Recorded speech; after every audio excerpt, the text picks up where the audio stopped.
Is Bitcoin the currency of the future, or is it the payment system they're developing? Bingo, it's the payment system. It's the blockchain encryption, and they're interesting things. I think Bitcoin, or the really blockchain encryption that's behind it, has a greater ability to bring more of the world's population out of poverty than anything we've seen in... Well, for one thing, it's a cheap payment system. For one thing, it's a cheap payment system, but it's more important than that. It's more important than that. Blockchain cryptography is all about digital transfer of ownership in a completely transparent and public way. Okay, I don't want to go into any of the math and the complexity behind it, but think of what that means. That means that I can actually record ownership in public in a digital means. 50% of the world's population has a mobile phone. I read an estimate this month that in 2020, 90% of the world's population will have mobile phones. That's probably a high estimate, but that's okay. Now, $35 smartphones. but we're throwing them away, and they can ship them off to emerging markets. But what's powerful about this, now think about Hernando de Soto. Yes. Okay, the Institute for Liberty and Democracy in Peru. I really think Hernando de Soto should win the Nobel Prize for the work he's done. I hope he does. But he's gone around the world and identified one of the most powerful things to the economy and the creation of wealth, and that is the ownership of property. Which you can then use as collateral. Which you can use as collateral, and when you own it, you will develop it. You will, the best thing you can do for the environment is to own it, because when you own it, you make sure it's sustainable for your future family, and that's powerful. But they don't have the ability to own it. If you live in a shanty town, you operate outside of the legal economy. It's not that you want to operate outside of the legal economy, but you have no ownership of any property. Although in the neighborhood, everyone knows who owns what.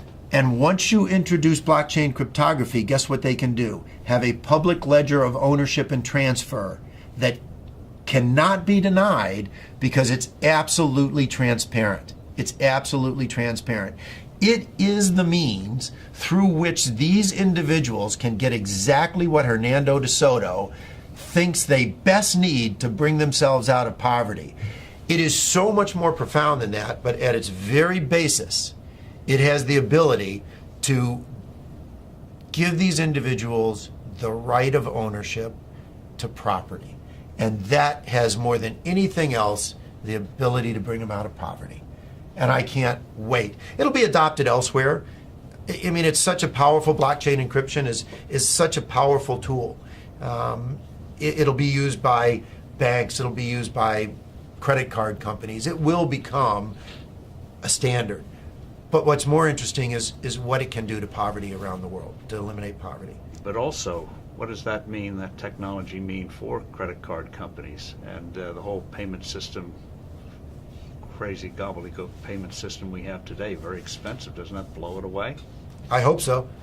I hope so. I mean, think about it. When there was one manufacturer of phones in the U.S. government, what did we have? This big clunky rotary thing that sat on desks. Now, what do we have? Cell phones of all flavors, sizes. I can sit in Africa and on my cell phone take courses at MIT because they're public record. It's absolutely astounding what happens when you can actually innovate around the world and compete. And what is happening is blockchain cryptography, forget Bitcoin, creates a competitive technology, a competitive innovation that these credit card companies will have to adopt. The ones that adopt it first will bring their cost base down.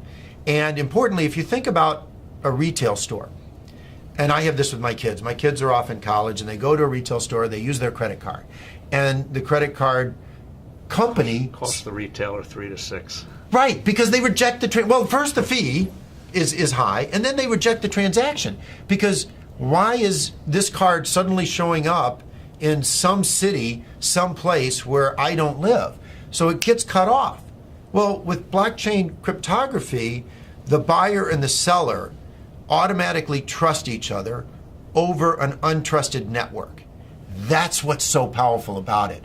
A blockchain-based transaction is verified within 10 minutes. It's not verified within 10 minutes for a credit card, which is why 5 to 10% of all transactions are rejected on the spot.